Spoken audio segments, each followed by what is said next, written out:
Hello friends, स्वागत है आपका फाइंड इट हेयर में। और आज हम एक सेफ्टी रूल के बारे में बात करने वाले हैं। और बेसिकली रोड सेफ्टी रूल है फॉर कार्स और कोई भी व्हीकल जो कि आप ड्राइव करते हैं। और वैसे तो इसका शॉर्ट बनना चाहिए था, ज़्यादा लंबी कहानी नहीं है, लेकिन मैं यहाँ पर थोड़ा सा एक्सप्लेन करके चलूँगा ताकि आपको पूरा समझ में आ जाए सारी सब कुछ। ठीक है, तो एक इमेज आएगी आपके राइट या लेफ्ट में, राइट साइड में मान लीजिए। और इसमें आप देख सकते हैं एक ट्रक चल रहा है, अपनी लेन में चल रहा है लेफ़्ट साइड। और पीछे से एक कार आ रही है, आपको दिख सकता है यहाँ पे, जो कि ग्रीन कलर की कार है। और ट्रक जो है लाइट ब्लू कलर का आपके मतलब उस गाड़ी के आगे चल रहा है। ठीक है, और यहाँ पर सिनेरियो ये है कि ये गाड़ी को पास लेना है उस ट्रक से।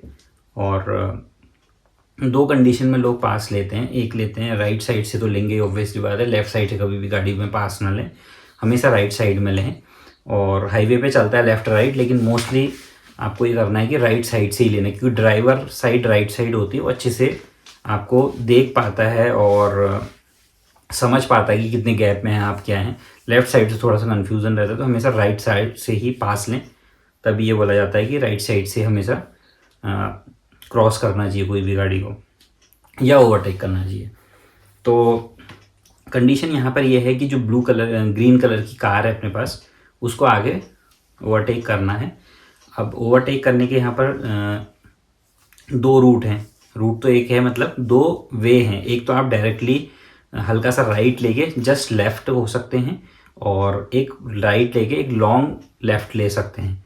तो जो रेड वाला सिग्नल आपको दिख रहा है यहाँ पे स्क्रीन में, उस सिग्नल के लिए ही ये वीडियो मैं बना रहा हूँ। आपको ऐसा बिल्कुल नहीं करना है। जो ग्रीन सिग्नल है, यानी कि जो ग्रीन रो आपको दिख रही होगी या ग्रीन एरो दिख रहा है, उसको आपको फॉलो करना है। अब इसमें कंडीशन क्या होती है और ऐसा क्यों नहीं करना है हमें, या क्यों करना है हमें, वो सारी चीज़ें मैं आपको बता देता हूँ। तो जब आप पास लेते हैं, तो जो आपके साइड में व्हीकल चल रहा होता है जिससे आप पास ले रहे हैं, वो अपनी स्पीड में चल रहा है। सपोज़ हम एज्यूम कर रहे हैं कि वो ट्रक 50 में चल रहा है और आपको पास लेना है क्योंकि वो स्लो चल रहा है या आपको जल्दी जाना है। तो जब राइट साइड से आप पास लेंगे, तो आप ऑब्वियस ही बात है, वो 50 में चल रहा है तो आपको 60-70 की स्पीड रखनी पड़ेगी, तभी आप उसको पास कर पाएंगे। वरना 50 में रहेंगे तो आप पास ही नहीं कर पाएंगे, क्योंकि सेम स्पीड पे होंगे। और चाहे वो ट्रक हो, कोई भी हो, पर मैं एग्जांपल यहाँ पर ट्रक का लिया है, जो आप इमेज के थ्रू देख भी पा रहे होंगे। अब जब आप पास लेते हैं राइट से और स्ट्रेट जाके फिर लेफ़्ट होते हैं, तो आपको एक्सट्रीम लेफ़्ट एकदम नहीं होना है, आपको स्लोली लेफ़्ट होना है, थोड़ा सा ट्रक से गैप लेके चलना है। ठीक है, तो रेड वाली जो आपको एरो दिख रहा है वैसा नहीं करना है, ग्रीन एरो को फॉलो करना है। मतलब इतना गैप लेके चलना है, एक मार्जिन लेके चलना है। उसका कारण है, और वो कारण पे मैं अभी आता हूँ। उससे पहले मैं बता दूँ कि एक तो आपको इंडिकेटर्स देके लेफ़्ट या राइट होना है, दूसरा आपको जो लेन फॉलो करने के बाद एकदम एक्सट्रीम लेफ़्ट नहीं होना है। अब रीज़न बता देता हूँ। तो यहाँ पर रीज़न सबसे पहले ये है कि जब अपने ट्रक अपनी स्पीड में चल रहा होगा 50 या 60, वो अपनी कांस्टेंट स्पीड में चल रहा होगा, और हो सकता है कि वो स्पीड उसकी बढ़ भी जाए। आपको देख के हो सकता है वो 60 कर ले या 55 कर ले, ऐसे कुछ कर ले, और आपकी स्पीड 60 to 70 होगी। तो अगर आप उससे बिल्कुल कॉर्नर लेके लेफ़्ट लेंगे, तो ऐसे में एक्सीडेंट होने के चांसेस बहुत ज़्यादा हो जाते हैं, क्योंकि पीछे का जो हिस्सा है आपकी कार का या कोई भी व्हीकल का, वो टच होने का चक्कर है, यानी कि टच हो सकता है आपकी गाड़ी में पीछे से राइट साइड में। तो आपको एक मार्जिन लेके चलना है जिसमें आपकी गाड़ी टच ना हो। इसलिए कहते हैं कि जब आप ओवरटेक करें तो हमेशा गैप लेके करें, एकदम कट पे ना करें। शार्प कट पे लेंगे तो, क्योंकि ट्रक वाला को भी पता है कि मैं अपनी स्पीड में मेंटेन करके चल रहा हूँ, तो आपको इतना गैप रखना है कि वो अपनी स्पीड भी कांस्टेंट रखे चले और आप पास ऑन भी कर जाओ। और वहाँ पर आपकी स्पीड थोड़ा सा ज़्यादा होनी चाहिए। स्पीड ज़्यादा का ये मतलब नहीं है कि आप स्पीड लिमिट फॉलो ना करें, लेकिन इतनी स्पीड होनी चाहिए कि ट्रक को ओवरटेक करके आप आराम से निकल जाएं।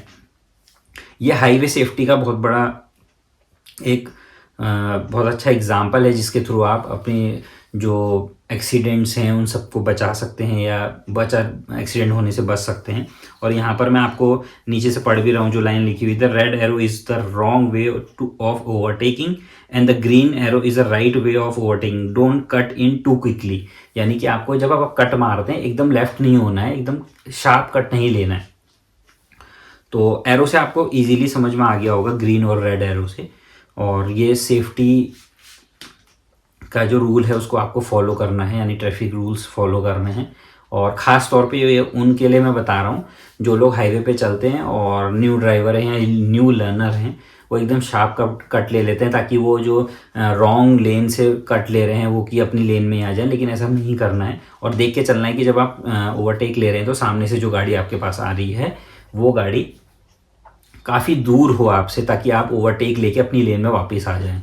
अगर आपने ये सारी चीज़ें जज करके ओवरटेक लिया है तो कोई दिक्कत नहीं है ओवरटेकिंग में। लेकिन अगर कहीं से भी कोई ऐसी चूक होती है या कोई ऐसा फॉल्ट होता है कि सामने से गाड़ी आ गई और आप ओवरटेक ले रहे हैं तो वहाँ पर एक्सीडेंट का खतरा सबसे ज़्यादा बढ़ जाता है। तो ये चीज़ आपको ध्यान रखनी है, ये बिल्कुल नहीं करना है। तो ग्रीन एरो मतलब राइट वे और रेड एरो मतलब रॉन्ग वे है आपका ओवरटेकिंग का। तो ये एग्जाम्पल से मैं ये चीज़ बताना चाह रहा था आपको। और इसके साथ एक इमेज और मैं आपको बताता हूँ। जब आप कभी भी अपना टायर प्रेशर या ये चीज़ें कहते हैं कि हम कौन सा टायर लगाएं, ये चीज़ मैं इसी में इंक्लूड कर दे रहा हूँ ताकि आपको दोनों चीज़ें की नॉलेज हो जाए। अब यहाँ पर एक टायर आप स्क्रीन में देख पा रहे होंगे जो कि एग्जाम्पल के तौर पे 200/555 R16 91V है, ठीक है। तो ये चीज़ें क्या कैसे होती हैं उन चीज़ों के बारे में बात करते हैं और क्या चीज़ का क्या मतलब होता है, यानी कि क्या जो यूनिट्स हैं यहाँ पर उनका मतलब क्या होता है और हम उसको कैसे डिफाइन कर सकते हैं या हमें कैसे पता चलेगा ये टायर का साइज़ क्या है, रेडियस क्या है, स्पीड कितनी है, ये टायर कितनी स्पीड तक रेंज को मेज़र कर सकता है, क्या स्पीड रेटिंग कितनी है इसकी बेसिकली। और या तो आप कह सकते हैं इस टायर की स्पीड कैपेसिटी कितनी है कि कितनी स्पीड तक ये टायर अपने आप को झेल सकता है। उससे ज़्यादा आप स्पीड में ले जाएंगे तो टायर फटने के चांसेस 99% ही हो जाते हैं, इवन ज़्यादा ही हो जाते हैं। तो आपको ये चीज़ फॉलो करनी है। अब यहाँ पर स्क्रीन में टायर दिख रहा होगा, तो 200/555 R16 का ये टायर है और 205 का मतलब है सेक्शन विड्थ। जो आपके टायर की सेक्शन विड्थ कितनी है वो आप इससे डिफाइन करेंगे कि 205 है। 55 मतलब एक्सपेक्ट रेशियो जो होता है टायर का वो कितना है आपका, ठीक है। आर मतलब रेडियस होता है यहाँ पे, तो 16 है मतलब 16 रेडियस का ये आपका टायर है। व्हील डायमीटर इन इंचेस, ठीक है, ये इंचेस में है यहाँ पे। और 91V मतलब टायर लोड कैपेसिटी कितनी है आपकी, 91 यहाँ पर टायर लोड कैपेसिटी है। तो ये हर टायर में यूनिट्स लिखी रहती हैं। आप इनके थ्रू अपने टायर की पोजीशन, अपने टायर की वैल्यू, अपने टायर की डायमीटर, अपने टायर का रेडियस, अपने टायर का सेक्शन विड्थ, ये सारी चीज़ें जान सकते हैं। ये हर गाड़ी के टायर में होगी, इवन 2 व्हीलर में भी होगी, इवन 4 व्हीलर में भी होगी। उससे नीचे आ जाते हैं, आपको सबसे पहले जानना चाहिए कि आपकी टायर की डेट ऑफ मैन्युफैक्चरिंग क्या है, प्लांट कोड क्या है, टायर साइज़ क्या है, ब्रांड नेम क्या है, वो सारी चीज़ें भी आपको टायर के ही मेंशन सारी चीज़ों में पता चल जाती हैं। तो सबसे पहले आप डॉट देख सकते हैं। उसके बाद अगला प्लांट कोड है कि किस प्लांट से ये बना हुआ है आपका टायर। फिर आ जाता है टायर साइज़ और फिर आ जाता है ब्रांड सिंबल। हर ब्रांड का अपना सिंबल होता है, तो जो ब्रांड कंपनीज होती हैं वो अपने टायर में सिंबल छोड़ती है ताकि पता चले कि ये इस कंपनी का टायर है। वैसे बाहर से भी लिखा रहता है बड़ा बड़ा सा, लेकिन आप माइन्यूटली ये चीज़ें भी देख सकते हैं।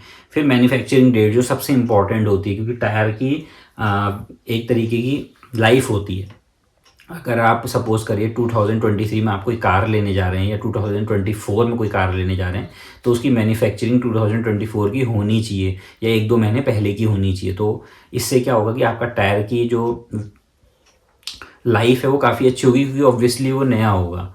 लेकिन अगर टायर आपने गाड़ी नई ले ली और टायर काफ़ी आपका पुराना है, तो आपको वहाँ पर चेक करना है कि 2023 की गाड़ी तो 2023 का ही टायर हो, मैन्युफैक्चरिंग डेट उसकी वही हो, पुराना ना हो। अगर पुराना होगा तो वहाँ पर तुरंत आप बोल सकते हैं। और ये सारी चीज़ें चेक होती हैं जब आप गाड़ी इंस्पेक्ट करते हैं लेने से पहले।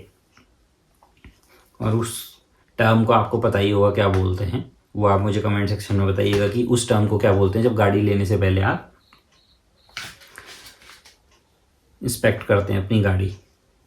अगर नहीं पता है तो मैं उन लोगों को बता दूं, उसको बोलते हैं PDI, प्री डिलीवरी इंस्पेक्शन। उससे क्या होता है, अगर आपकी गाड़ी में कोई भी फॉल्ट है या कुछ भी ऐसी चीज़ आपको लग रही है, कहीं से डेंट है, कहीं गाड़ी पिचकी हुई है, कहीं टायर फटा हुआ है या पुराना टायर है, तो आपका राइट है कि आप उसको देख के उस गाड़ी को चेंज करा सकते हैं। वो प्री डिलीवरी इंस्पेक्शन के अंदर आता है, जो कि PDI बोलते हैं। और गाड़ी जब PDI हो जाती है उसके बाद ही गाड़ी आपको हैंड ओवर होती है और गाड़ी का PDI का स्टिकर आपकी विंडशील्ड के लेफ्ट साइड में आपको दिख जाएगा। तो यहाँ पर 2 चीज़ मैंने आपको बताई, एक तो रोड सेफ्टी, और रोड सेफ्टी आती है आपकी टायर की वजह से, और टायर की डिटेल भी मैंने आपको बता दी। यहाँ पर बहुत लोग आफ्टर मार्केट टायर लगा लेते हैं, लेकिन ध्यान रखिए जो गाड़ी में रिकमेंडेड टायर साइज़ है वो ही आपको लगाना है, दूसरा नहीं लगाना है। उसके बहुत सारे मेरिट्स तो कम है, डीमेरिट्स ज़्यादा हैं। जैसे गाड़ी लगने लग जाती है और गाड़ी का ऑब्वियस सी बात है कंफर्ट कम हो जाता है और एवरेज गिर जाता है, और गाड़ी में और भी काफ़ी नुकसान होते हैं, सॉकर, सील, ये सारी ब्रेकेज होती है। तो वो चीज़ें आपको ध्यान रखनी है। तो यहाँ पर 2 चीज़ें मैंने बताई, एक तो आपको ओवरटेकिंग प्रोसेस, और दूसरा मैंने आपको बताया टायर की वैल्यू या आपकी टायर की साइज़ या आपके टायर का मैन्युफैक्चरिंग ईयर। तो होप सो गाइस इस वीडियो में इतना ही था। 2 इमेज के थ्रू मैंने आपको सारी चीज़ें समझा दी। होप सो आपको वीडियो अच्छी लगी होगी। अगर अच्छी लगी है और कोई आपकी फ्रेंड्स या कोई फैमिली में गाड़ी लेने जा रहा है तो प्लीज़ उसको ये वीडियो शेयर करें, या कोई ऐसी लोग जो हाईवे पे ज़्यादा चलते हैं, को नॉलेज थोड़ा सा हाईवे की कम है, तो उनके साथ भी आप वीडियो ये शेयर कर सकते हैं। Thank you so much guys, मिलते हैं ऐसी कुछ इन्फॉर्मेटिव वीडियो में। तब तक के लिए सीट बेल्ट पहनिए, सुरक्षित रहिए और लो बीम पे चल के साथ ही साथ स्पीड लिमिट्स का पालन करिए। Thank you so much.